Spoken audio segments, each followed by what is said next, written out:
again there, YouTube. This is Hyperion Rail. I'm playing No Man's Sky still, and we've got a new base here. We built a new base. My beach base is not really retired. I didn't really like the solar system it was in. It was one planet. It was a great planet, but it was just one planet in the solar system, and I wanted sort of a more unique solar system to go with the planet. And I found this planet. It's almost identical, but it has some nicer features. It has some really cool animals that walk around, these really angelic looking deer creatures walking around. They're none out right now, but they're out there somewhere, and we'll probably see them some point in time in the video.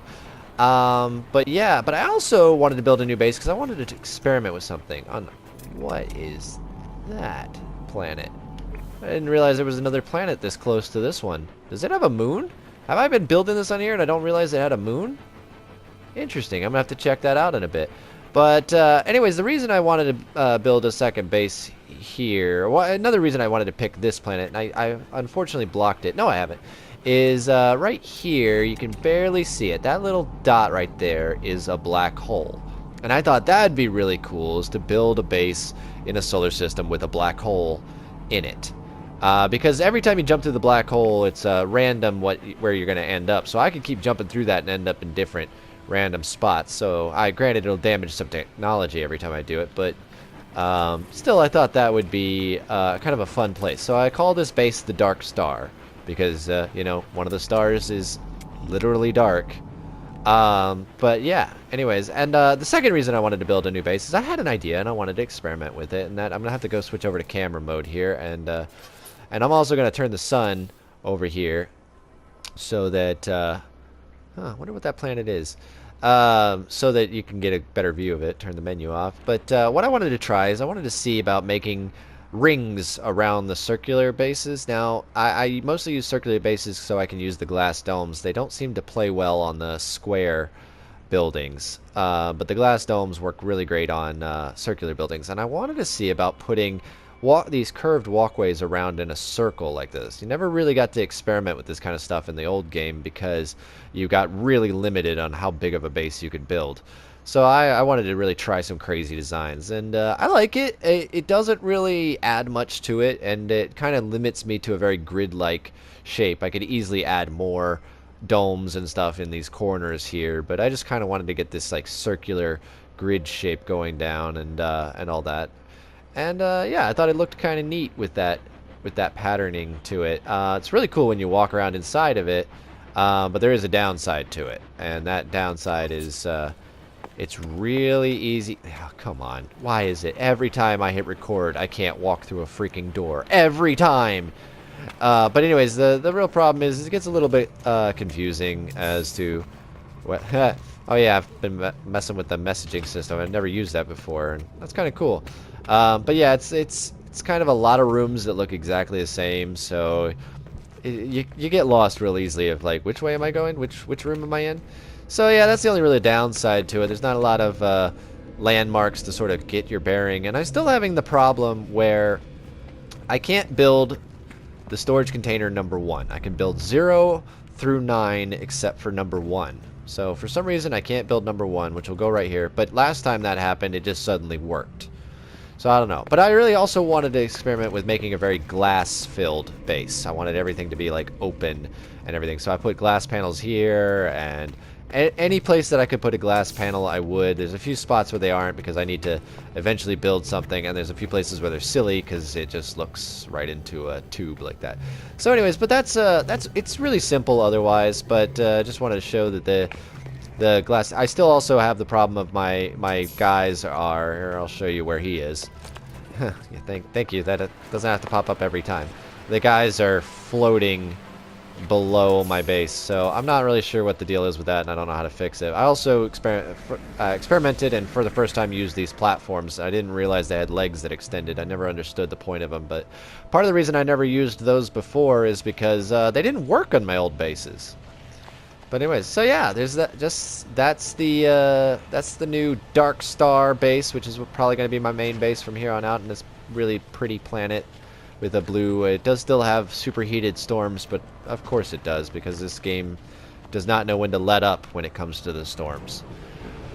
But yeah, but that's not what I really wanted to talk about in this video. I wanted to talk about, well, see, every time I log into a game with somebody new in multiplayer, or somebody joins our game that hasn't played with us before, the first thing we want to do is show off all of our ships. And that's something I've never really done. You always see me flying the same ship, basically, in these videos. And for the longest time, it was the Milano. The Milano here is my first 48 slot ship. The reason it's called the Milano is it's blue and red and white, which reminded me of the ship from Guardians of the Galaxy, and it has these big gaping wings. So it made me think of that, and I already said in another video why I liked this design is because it looks like the V-22 Osprey, and there's a whole history with me in that ship. Yeah, whatever. But yeah, so I really like this. And let's go into photo mode so I can get the real sunlight on it. I always thought this was a cool shape. I wasn't the biggest fan of the tail fins or the tail, but yeah. And actually, this is the second Milano that I got because when Atlas Rises came out, they added the class system, so I got an almost identical to the old one version, but it was an A class on top of having 48 slots. So this was an upgrade when the Atlas Rises patch to the original ship, which was my one and only ship for the longest time. And then when they added the ability to buy other ships, I bought a bunch of other ships, but I still just used the Milano for everything because at 48 slots, it was the most advantageous. And especially when they added the technology slots and I could add a lot of the boosts there. But then, and there was a whole video of this, so if you missed that video, you don't know this, but otherwise you know the story of the Thunderbird, which is this one. And looks familiar, looks similar, and that's because this is sort of the unofficial replacement to the Milano, because now that Next has landed, they've added even more. What it has over the Milano is this, the efficient thrusters, and that came pre-installed. I don't know if you can even unlock this blueprint. I haven't found it anywhere. It is what it does is it makes it so when I take off, instead of being 25% of my thrust like it is in the Milano, which means I can take off 4 times, this only takes away 5%.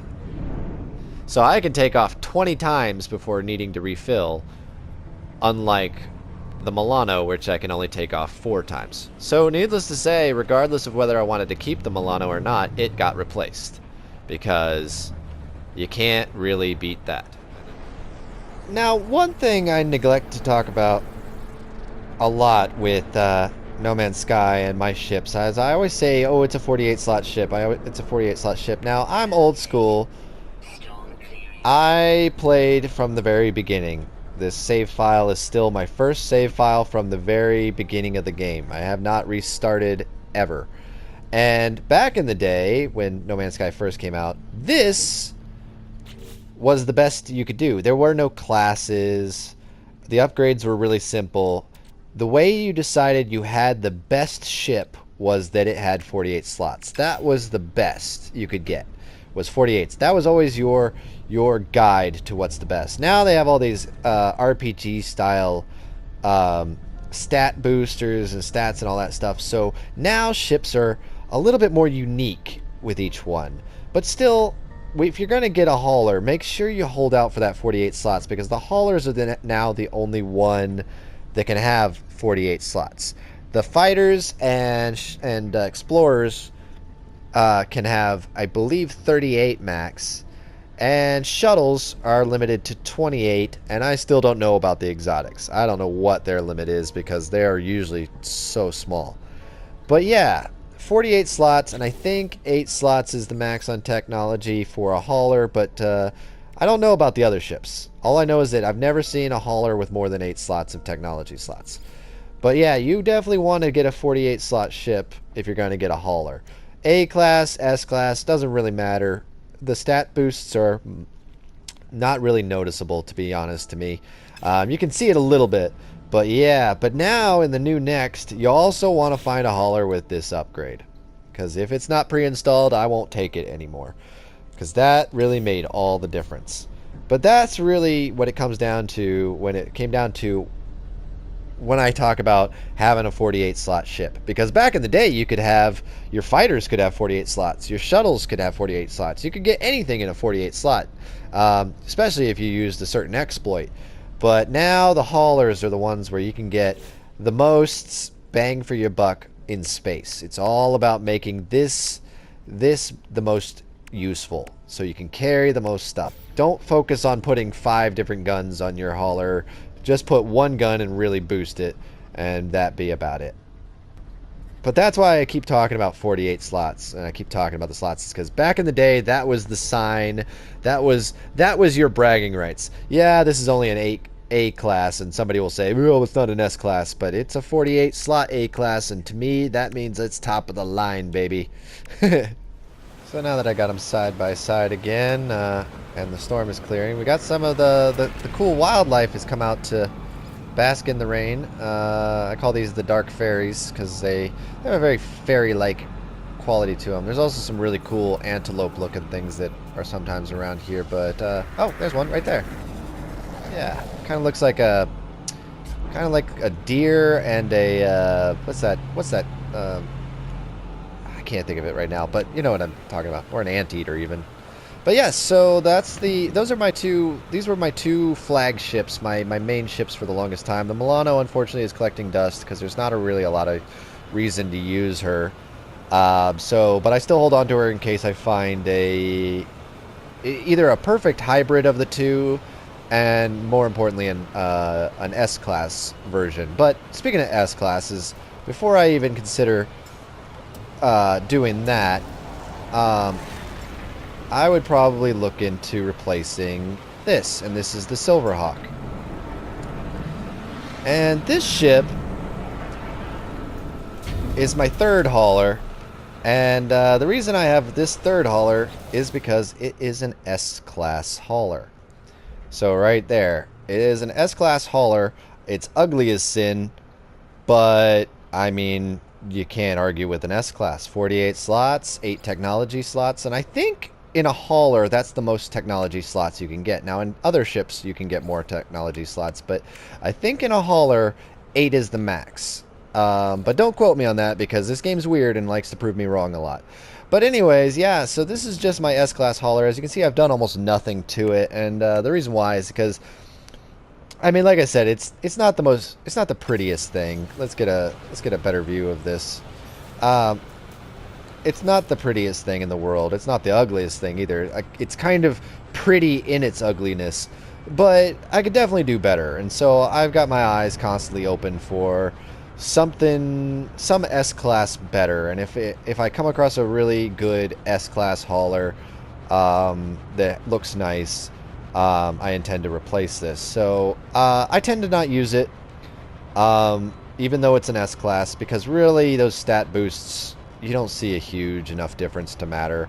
I do fine in the Thunderbird. Even the Milano still can hold their own, but yeah, but I have that in case I ever come across a really, really good S-class that I want to swap out, and then I don't feel so bad for losing it. Eventually, hopefully, I could still even make this an S-class if I just wanted to spend enough time back at my old base, because they still spawn there, and it's a matter of time just waiting for an S-class to land. But yeah, that's the third hauler, and this is mostly just a placeholder until I can find a really pretty S-class. Or maybe one day I'll just suck it up and start upgrading this too, and then I'll have this hideous thing that will kick a lot of butt, and that I can't complain about. As you can see, I'm a huge fan of these wings, but you know, I mean, how can I not be? They're just the most unique of all the ones I've seen. So that covers my haulers. And there's not too much to say about them. I mean, the S-Class hauler doesn't have that takeoff boost upgrade, so, you know, it's really, it could be better. It could be better regardless, so there's not too much to say about any of those. They handle about the same, they feel about the same, and the only difference between them is their upgrades. The upgrades make the real difference, and since they don't really have too many crazy upgrades, there's not too much to say about that. But we want to talk about really putting upgrades to good use. then we can talk about my fighter. My fighter, the Hornet here, is an A-class fighter. I've been flying it in a couple of my videos lately. It's an A-class fighter, not an S-class. I could have probably waited around and got it in an S-class, and I have seen this in an S-class, but I couldn't afford it at the time. But yeah, I've had several variants of this exact design. The only difference between them was the engines in the back. I've had like several versions with different engines right here. But really what it is, because it has 12 technology slots instead of 8, and really only thing that matters in here is this weapon right here, the positron ejector, and all I have is an A-class upgrade to it, and that thing is ridiculous. So ridiculous. The only way to explain how ridiculous it is I'm going to have to show it off. Now, what better way to show off a fighter ship than to hunt down a pirate? And that's what we have here. We have a pirate ready to be blasted out of the sky. And you can really see this guy in action. And what makes this ship so much fun is just it's so maneuverable. And I did boost a lot of its stats. I actually just did that while I was setting up the mission. I found a few more upgrades. So this is going to be even more maneuverable than I was used to. So let's switch out to third person because I can't fly this way. And switch over to my favorite weapon, which is the positron ejector. And we can find this pirate. Where is he? Oh, there he is. Upper left corner. Oh, okay. So let's go see what it takes to take down this pirate right here. All I gotta really do is get up behind him, or even let him come straight at me.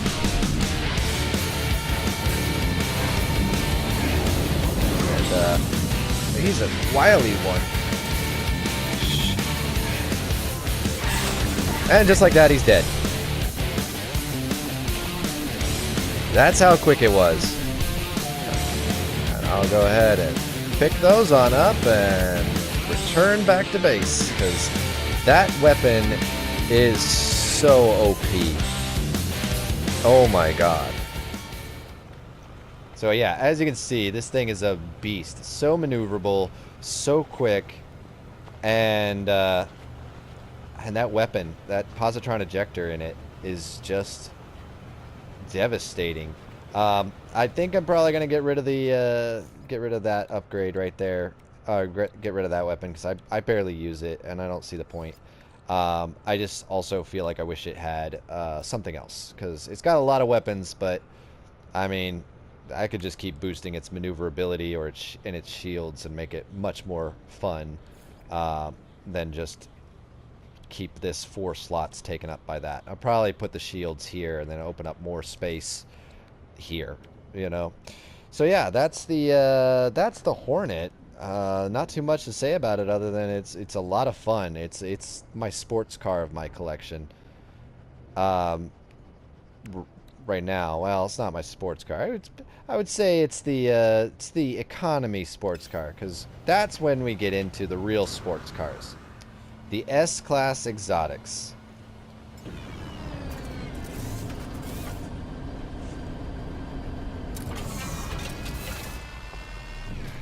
Now, the S-Class exotics are meant to be sort of a trophy ship. It's not really meant to be all that functional. As you can see here, it only has 19 slots. The biggest I think I've ever had is 20 slots. But it was an ugly as sin ship, and I got rid of it first thing I could. But yeah, it's got 19 slots. This one has 6 technology slots, and they're spaced out terribly, so I can't really merge the upgrades and get the boosts out of them.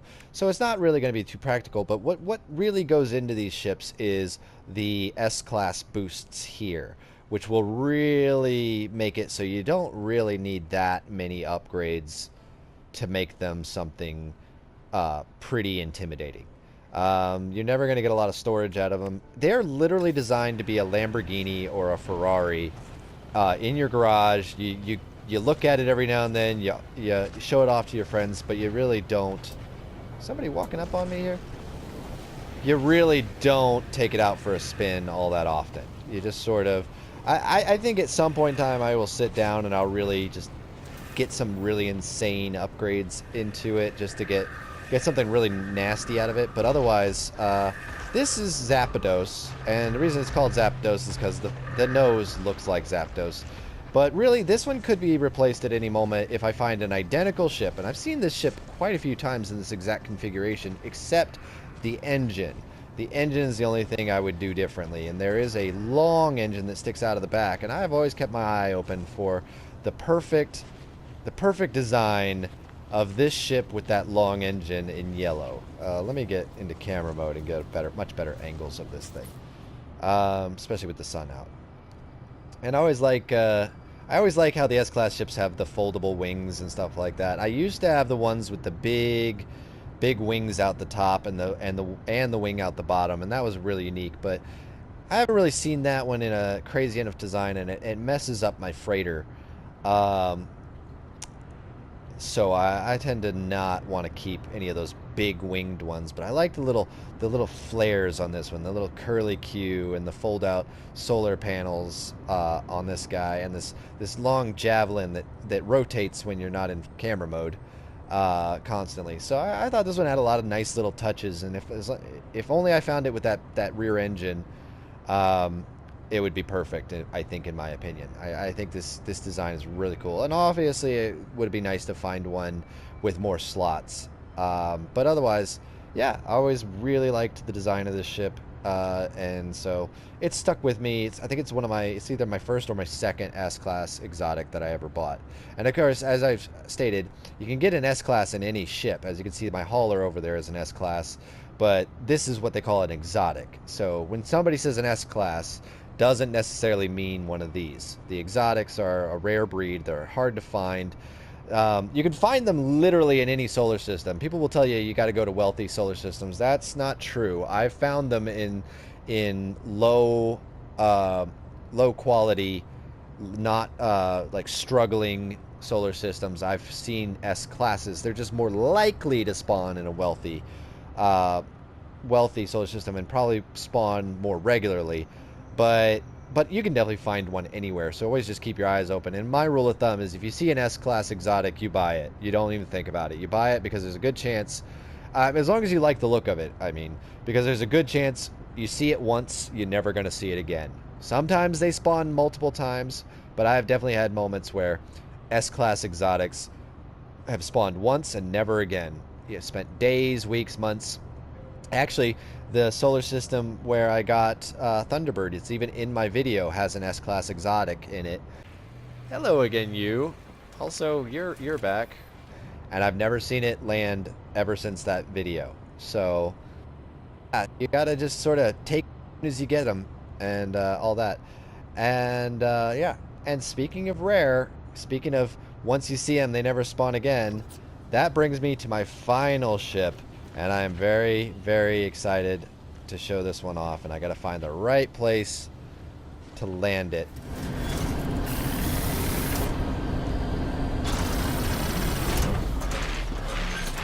I finally have the squid exotic. I have been trying to find this for so long. I've never seen one since the exotics were added. I've seen hundreds, maybe not hundreds, but dozens and dozens of variations of the golf ball, the sphere version, like the Zapdos here, but I have never seen the squid version. I've heard about them. Friends have shown me pictures of them, that they've seen them in space out there, but I was starting to believe these don't exist. But I finally found one, and I don't know if you noticed when it landed, it has this really cool effect where the tentacles retract in to the ship. So I thought that was kind of neat. It's actually kind of unfortunate because it makes it look not very appealing when it's landed, but when it's flying, oh, when it's flying, we're gonna go into third person for this. The tentacles extend, which you can't see in third person, but definitely if I go into camera mode, you can see like how this thing looks. Isn't that the most alien of all the ships they've added to this game? That is so bizarre looking. I love it. definitely wanted one of these. I've been wanting one of these for a while. I would love to soup one of these up and make it a prime ship to use, either a prime fighter or something. But there was kind of a catch. As I was... oh yeah, it has these little flaps that open up when I boost. There was a catch. I saw this thing. I knew it might be my only opportunity ever to buy one. I sold my other S-Class exotic, which was a golf ball. And here's what's the matter. Is the one I sold was 22 slots. Actually, it was 20 slots, and it had, I think, 6 technology slots. But this guy has 15 slots and only 4 technology slots. That's terrible. There is nothing I can really do with this. By the time I get a good weapon in there and a few upgrades to make it work, and then a few of the, like, any kind of warp drive or anything to make it useful, or some engine modifications or even shields, this thing will be full. There will be no storage capacity whatsoever. So this ship is just to be looked at and not flown. And so basically I have it until I see another one. Until I see another squid ship, this is just going to collect dust. But I just was so happy to finally find one and add it to the collection. And now I do. Now I have it. I can go ahead and land and watch those tentacles retract. Sort of. Which is kind of unfortunate, since even in third person I can't... let's get inside where it's not so loud. Oh yeah, this is another flaw about this ship. It blocks any doors if you're not parked right. So I'm gonna have to jump over to the next platform. Oh my goodness. So yeah, anyways, I thought it was kind of weird that you can't see the tentacles retract. Even if I'm in multiplayer, my friends said that from their perspective, the tentacles did not retract. It just landed at full extension and stayed there at full extension. So unfortunately, it's kind of a silly ship to have, but I love having it. And yeah, really look on the lookout for another one. So it's up there with another placeholder, but I just wanted to show that off, that I finally found the squid ship.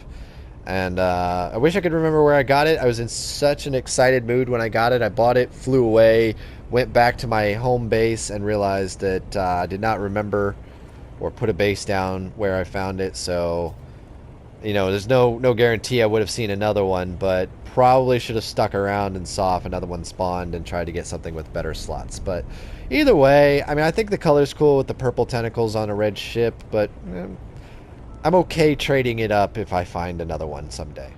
And the one thing I should have talked a lot more about is how the new upgrade and class system really makes every ship unique now.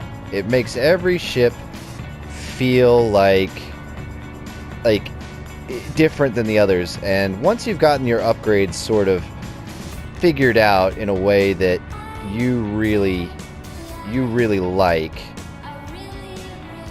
you just have a hard time letting it go. When you've flown around with it for a while and you got your upgrades really figured out and really nailed, then it becomes like you see a prettier ship, or even a higher class ship, or a ship with more slots or whatever, and you're like, do I really want to go through all that again? Do I really want to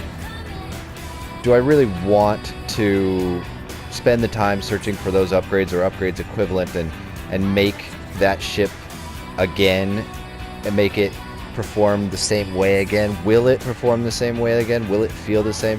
That's another thing that really falls into a lot of these ships, and why the Milano has stuck with me for so long. So, you know, that's another thing to always consider with the new upgrade and class system in play, is that, you know, no two ships are alike now. And when you find that ship that you love, it might not be an A class or an S class, it might be a B class or a C class, but you've just gotten so used to it and fallen in love with it that you just, once you get into something else, it just doesn't feel right. It doesn't feel right, and you can't control it. So that's another thing to always remember when you got your ships, is to to find that one, really work on it, and it'll become your favorite real quick. And then, like me, when you come to the time to replace it, like I did with the Milano, you actually shed a little bit of a tear. So that's another thing about all these ships, is some of them are brand new, and some of them have been with me so long that I wouldn't know this game without them. I know when I need to use them, and I know what they're good for, and they become useful then and then only, and then they go back into storage and I forget they exist. So yeah, that's another thing when you're buying a new ship, is to remember what you went through with this ship, what it's been for you, what it's done for you. And then suddenly it's more than just another randomly generated ship. It had a personality, and that goes with it when you sell it. So that's another thing I really wish I had talked more about. And the Milano, I told you I swapped it out once before. When I did that, when I swapped that, I literally did cry before doing it. My girlfriend had to like make me do it, because I was like, even though it was a much better ship and it was just slightly different in design, I had been with that ship for so long, I had been so used to it that getting a new ship was just weird. But now, a year later, this ship was just as hard to get rid of for this one. And now this one's already, I'm falling in love with it. So it's going to be someday I'm going to find something better than this, and I'm just not going to be able to let it go. So yeah, always got to remember that part of this game too, and that's what kind of makes it a little bit of a little bit more personality with each update to this game. So yeah, let me hear about your ships. Thank you for watching. If you like my videos, subscribe. I don't find that they're too obnoxious to fill up your YouTube wall with, but keep posted. Find another topic to talk about next time. Thank you for watching. Bye-bye.